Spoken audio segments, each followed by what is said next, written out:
स्वामी विवेकानंद हमारे भारत की संस्कृति और सभ्यता के आदर्श प्रतीक माने जाते हैं। इनका जन्म 12 जनवरी 1863 ईस्वी को हुआ था।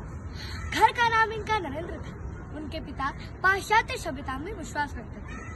स्वामी विवेकानंद जी की बुद्धि बचपन से बड़ी ही तीव्र थी और परमात्मा को पाने की लालसा भी बड़ी तीव्र थी। इसलिए वे पहले ब्रह्म समाज में गए, लेकिन वहां उनके चित्त को संतुष्टि नहीं मिली।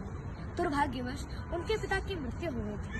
घर का सारा भार उन्हीं पर पड़ गया। स्वयं भूखे रहकर परिवार को भोजन कराते और स्वयं रात भर बारिश में भीगकर अतिथियों का सत्कार करते।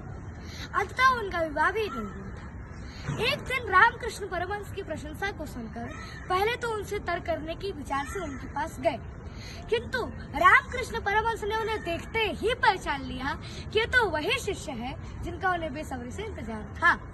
स्वामी विवेकानंद जी अपना जीवन गुरु के चरणों में अर्पण कर चुके थे। स्वामी विवेकानंद जी की गुरु को कैंसर हो गया था। उन्होंने अपने गुरु की सेवा बड़ी ही श्रद्धा और निष्ठा पूर्वक की। एक दिन एक शिष्य ने उनके गुरु की घृणा की। तभी स्वामी विवेकानंद जी को बहुत क्रोध आया और उन्होंने गुरु की थूकदानी से थूक कफ को प्रेम दिखाते हुए सब पी गए। गुरु के प्रति ऐसी अनन्य भक्ति थी कि स्वयं के अस्तित्व को गुरुदेव के चरणों में विलीन कर दिया। 25 वर्ष की अवस्था में उन्होंने गेरुआ रंग अर्थात भगवा रंग धारण किया और पैदल ही पूरे भारतवर्ष की यात्रा की। स्वामी विवेकानंद जी प्रतिनिधि में अमेरिका पहुंचे, शिकागो में।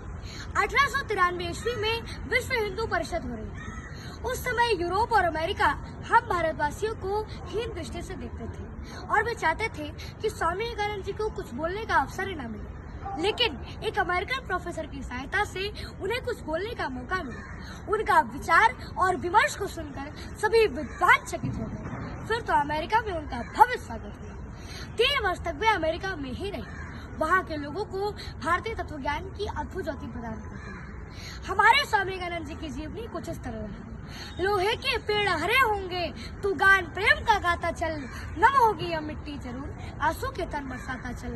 सिसकियों और चटकारों से जितना भी हो आकाश भरा, कंकालों के हो ढेर, खप्परों से चाहे वो पटी धरा।